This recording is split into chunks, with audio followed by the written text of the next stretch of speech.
देश दुनिया की हर वड्डी खबर दे हुणे डाउनलोड करो number 1 news app Dainik Savera times.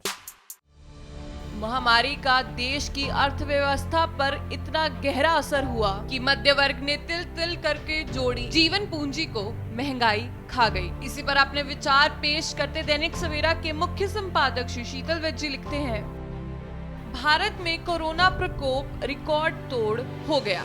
11 दिन में दैनिक संक्रमितों की संख्या 1 से 2 लाख तक पहुंची।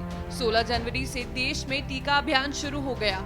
अभी 3 दिन के टीका उत्सव के दौरान 1.28 करोड़ टीके लगे। अब विदेशी टीकों को लगाने की मंजूरी दी जा रही है, लेकिन अब अजब किस्म की दहशत और अवसाद देश के अलग अलग राज्यों में घर कर गया है।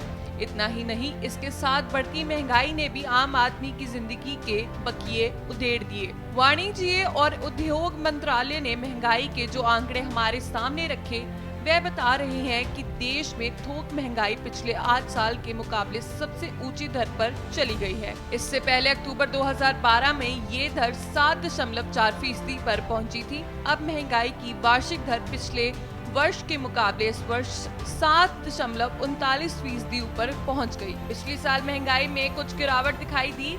कोरोना महामारी के प्रकोप के कारण देशव्यापी पूर्णबंदी में मांग और आपूर्ति कम तो कीमतें भी कम हो गई थी, परंतु थोक मुद्रास्फीति जो 1 साल पहले 0.42% थी, अब 4.17% पर पहुंच गई है और महंगाई की दर 8 साल के रिकॉर्ड को पीछे छोड़ 7.39% पर पहुंची।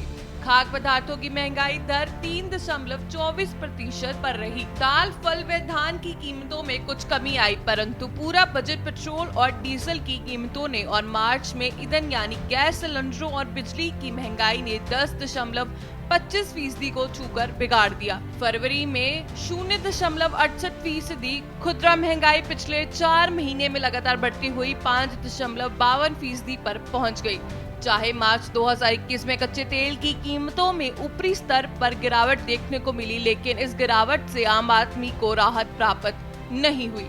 जब पेट्रोल और डीजल की कीमतें छलांग लगाते हुए रुपए के हिसाब से बढ़ रही थी, तो अब इनमें गिरावट चंद पैसे के हिसाब से हो रही है।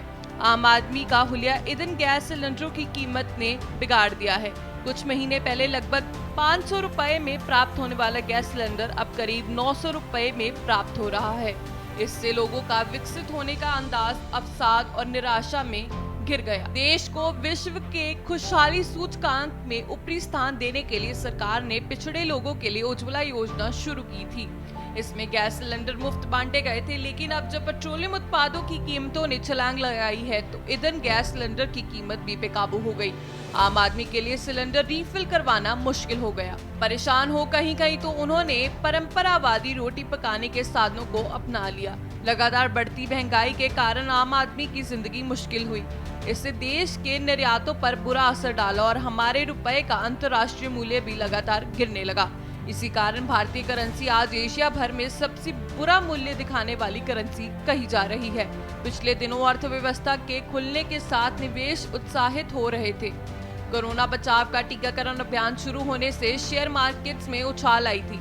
सर्वेक्षकों ने कहा, भारतीय अर्थव्यवस्था को 10.9% विकास दर प्राप्त करने की उम्मीद 2021 के आर्थिक वर्ष के लिए दी थी, लेकिन अब महंगाई ने आम आदमी के बकिए उधेड़ने शुरू कर दिए।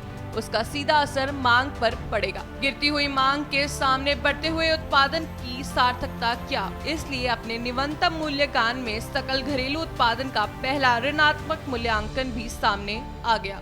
10.9% की विकास दर से घटकर नया आंकड़ा 10.5 का हो गया। ये महंगाई की कृपा है। इस पर नियंत्रण करने के लिए सबसे पहले पेट्रोलियम उत्पादों की बढ़ती कीमतों पर नियंत्रण पाना होगा। शीतल वैद्य।